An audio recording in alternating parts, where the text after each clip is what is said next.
여기 1절에 보니까 애굽 땅에서 나온 다음에 첫째 달. 그러니까 출애굽한 지 만 1년 되었을 때 하나님께서 시내 광야에서 모세에게 유월절을 지키라고 명령하십니다. 유월절을 그 정한 기일에 지키게 하라. 유월절이 뭡니까? 이스라엘 백성들이 400년 애굽의 종살에서 해방되게 만든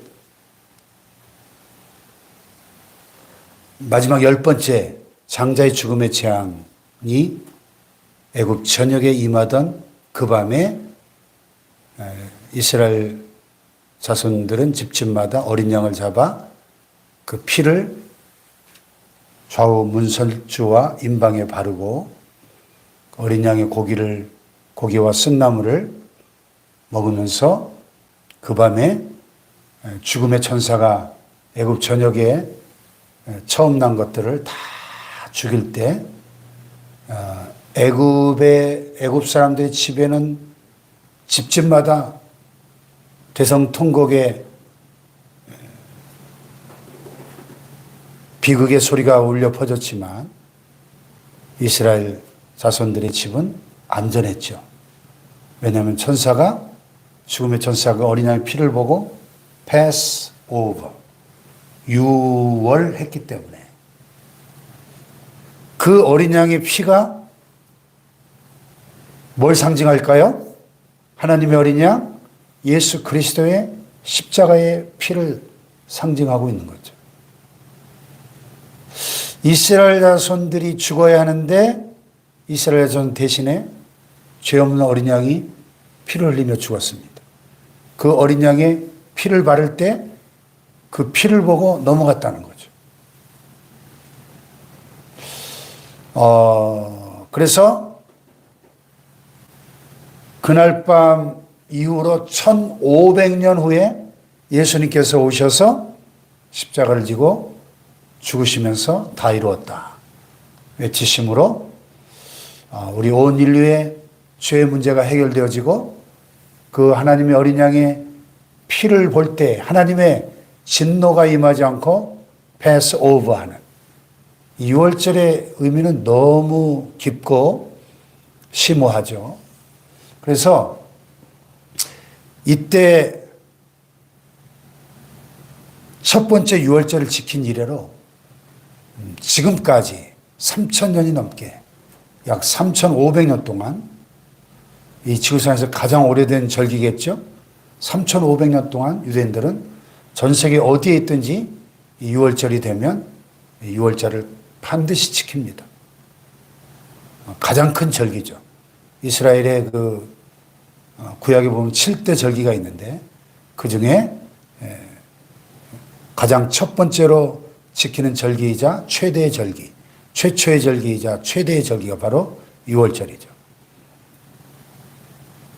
그 예수님은 유월절 어린 양으로 십자가에서 피 흘려 죽으셨습니다. 이제 고난주간이 다가오고 있는데 그 고난주간, 그 주간에 이제 유월절 최후의 만찬을 예수님 제자들과 함께 드시지 않습니까? 유월절에 왜 하필 1년 365일 중에 유월절날 돌아가셨을까요? 예수님은 유월절 어린 양으로 오신 분이기 때문에 하나님의 어린 양, 그 자신의 피를 단번에 영원한 속죄의 제사로 십자가 위에서 하나님께 드리셨기 때문에 유월절날 돌아가신 겁니다. 할렐루야. 네. 그 정한 기일 곧 이달 14째 날 해질 때 너는 그것을 지키되. 유대력으로 1월 14일 해지는 날 이 유월절을 지킵니다. 일주일 동안 지켰죠. 일주일 동안 쓴나물과 무교병을 먹으면서 뭘 기념했을까요? 400년 동안 그 애굽 바로왕의 압제 밑에서 고통받고 신음하던 남자아이가 태어나면 전부 나일강에 던져서 악어밥이 되게 만드는 끔찍한 유아태 학살의 그런 비극적인 노예민족의 삶에서 해방된 그날, 얼마나 그 감격스럽고 영원히 잊지 못할 밤입니까? 그 밤을 기억하라는 거예요. 400년이라고 하는 장구한 세월 동안 노예로 살았거든요. 그러니까 이스라엘 백성들은 태어나 보니까 자기 민족 전체가 노예로 살고 있는 거예요. 그러니까 자기도 노예죠. 또 내 자식이 태어나면 걔도 노예로 태어납니다. 또 손주들이 태어나면 걔들도 다 노예로 태어납니다. 그 얼마나 이게 비극이에요? 거기서 벗어날 길이 없는 거예요. 여러분, 당시 애굽은 세계 최고의 강대국입니다. 아니, 노예로 살고 있는 민족이 거기서 어떻게 벗어나냐고요. 이거는 절대 자기들의 힘으로는 벗어날 수 없는 운명의 굴레에 꽉 묶여가지고 그 비참한 삶을 살던 그들에게 하나님께서 모세를 해방자로 보내셔서 10가지 재앙으로 애굽 전역을 심판하시고, 그래서 200만에서 300만이 되는 그 이스라엘 민족을 애굽에서 나오게 하신 이 출애굽의 사건은 구약성에 보면 계속 반복돼서 나오는 가장 중요한, 구약에서 가장 큰 최대의 사건으로 기념이 됩니다. 이 출애굽의 사건은 오늘 우리 신약 시대에 영적으로는 저와 여러분이 예수 그리스도의 십자가를 통해서 죄와 사탄에 노예된 상태에서 해방된 그 거듭남의 사건, 우리가 구원받은 그 사건을 상징하고 있습니다. 할렐루야. 이스라엘 백성들이 그 출애굽의 그날 밤을 영원히 지금까지 3,500년 동안 지키면서 잊지 못하고 기념하고 있는 것처럼 저와 여러분도 예수 믿고 예수님을 나의 구세주와 주님으로 영접하고 성령으로 거듭나서 구원의 확신과 감격을 얻게 된 그날을 우리는 영원히 잊지 말아야 할 것입니다. 할렐루야. 어떻게 잊겠어요? 그날이 없었다면 우리는 여전히 죄의 종 노릇하고 공중의 권세 잡은 사탄을 따라 사는 본질상 진노의 자녀였다고 에베소 2장에 말씀하잖아요. 너희 허물과 죄로 죽었던 너희를 살리셨도다. 그때 너희는 그 가운데서 행하여 이 세상 풍조를 따르고 공중의 권세 잡은 자를 따랐으니 곧 지금 불순종의 아들들 가운데 역사하는 영이라. 그때 너희는 육체와 마음에 원하는 것을 하여 본질상 다른 이들과 같이 본질상 진노의 자녀였다, 이렇게 말씀해요. 그게 우리의 모습이었어요. 구원받기 이전에 우리는 다 죄와 사탄의 노예들이었던 거죠. 우리 스스로의 힘으로는 절대로 그 운명의 굴레에서 벗어날 수가 없는 거예요. 그런데 예수님의 그 십자가의 보혈의 은혜로, 그 보혈의 능력으로 우리가 죄에서 해방되고 사탄의 노예된 상태에서 해방되어 하나님의 자녀가 되고 이 구원의 놀라운 은혜를 날마다 누리고 있는 줄로 믿습니다. 할렐루야. 그게 오늘 우리의 유월절이죠. 이스라엘 민족이 유월절을 최대의 절기로 셀러브레이트 하는 것처럼 우리도 주님 나라 가는 그날까지 일평생 이 구원의 은혜를 잊지 않고 늘 기억하면서 감사하면서 그 구원받은 은혜에 보답하는 삶을 살아야 될 줄로 믿습니다. 할렐루야. 프린스턴 대학 총장을 지냈던 한 교수님이 그런 고백을 했죠.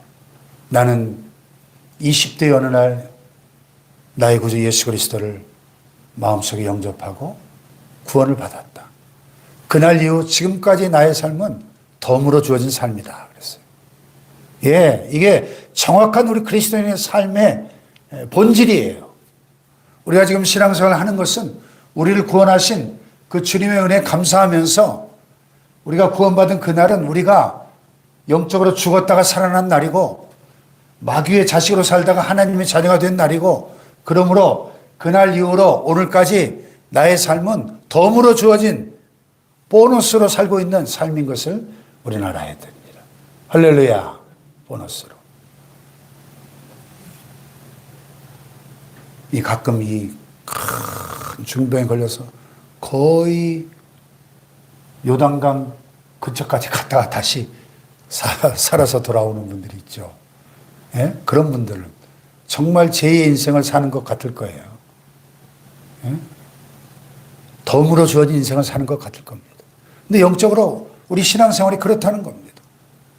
나 같은 죄인 살리신 주의 놀라와 잃었던 생명 찾았고 광명을 얻었네. 할렐루야. 예. 그 구원의 감격이 우리 안에 식어지면 안 돼요. 천국 가는 그날까지 그 구원의 확신과 구원의 감격을 가지고 날마다 주님의 구원의 은혜를 찬송하면서 그 구원의 은혜를 전파하면서 살아야 될 줄로 믿습니다. 네. 그래서 모세가 이스라엘 자손에게 명령하여 유월절을 지키라. 그래서 그들이 첫째 달 열넷째 날 해질 때 시내 광야에서 유월절을 지켰습니다. 출애굽 이후에 첫 번째 유월절입니다.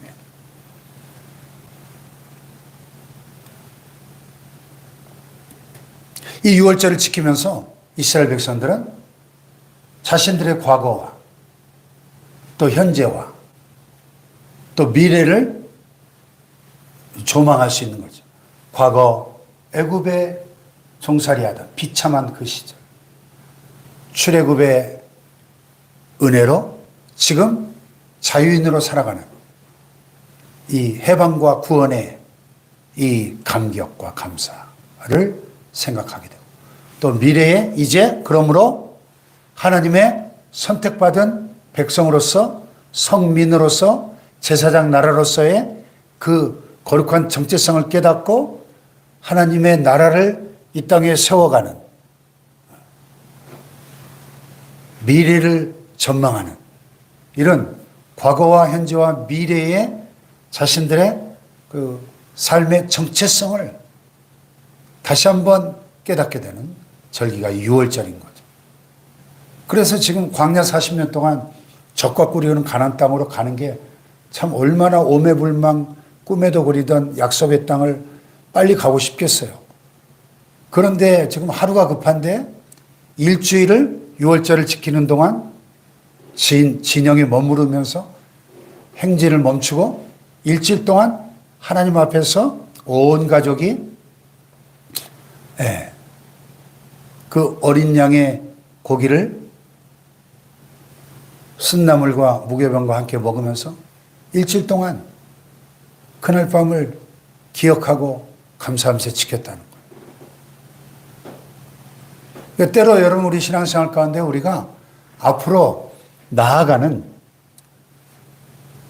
빌립보서에 있는 바울의 고백처럼 뒤에 있는 것을 잊어버리고 오직 한 일, 즉 앞에 있는 것을 잡으려고 표대를 향하여 위에서 부르신 부름의 상을 위하여 달려가노라. 우리 앞으로 달려가야 되지만은 때로는 하나님 앞에 걸음을 멈추고 이스라엘 백성들이 일주일 동안 6월절을 지켰던 것처럼 잠잠히 하나님 앞에 멈춰야 될 때가 있다는 거죠. 여기 묵상 에세이에 박신일이라는 분이 쓴 글에 바로 그 이야기가 나오고 있습니다. 순례자는 걷는 법만 배우지 않는다. 멈추는 법도 배워야 한다. 이는 하나님의 하나님 되심을 신뢰하고 하나님을 예배하기 위해서다. 그랬어요. 구원의 하나님을 기억함으로 오늘의 어려움에서 우리를 건지시는 분이 누구인지를 분명하게 깨닫기 위함이다. 전능하신 하나님을 바라보며 우리의 걸음을 멈출 때 그 하나님 앞에서 우리 삶의 모든 문제가 멈출 것이다. 이렇게 이야기하고 있습니다. 아멘. 네, 그래서 때로 우리는 하나님 앞에 잠잠하게 머물러야 할 필요가 있는 거죠. 현대인들의 삶은 굉장히 복잡하고 분주하고 정신없이 막 돌아갑니다. 그러다 보면 내가 누군지, 내가 지금 무엇을 위해 살고 있는지, 어디로 가고 있는지를 잊어버리기가 쉽습니다. 그래서 이런 유월절과 같은 절기가 필요하고, 그래서 이런 사순절, 고난주간, 부활절 같은 절기를 하나님 주신 거예요. 절기의 가장 중요한 본질은 기억하라는 거죠. 기억하라. 기억하라. 기억하고 감사하라. 그래서 영어의 think와 thank, 생각한다, 감사한다. 같은 어근에서 나왔어요. think, thank. 생각하고 감사하라는 거죠. 네.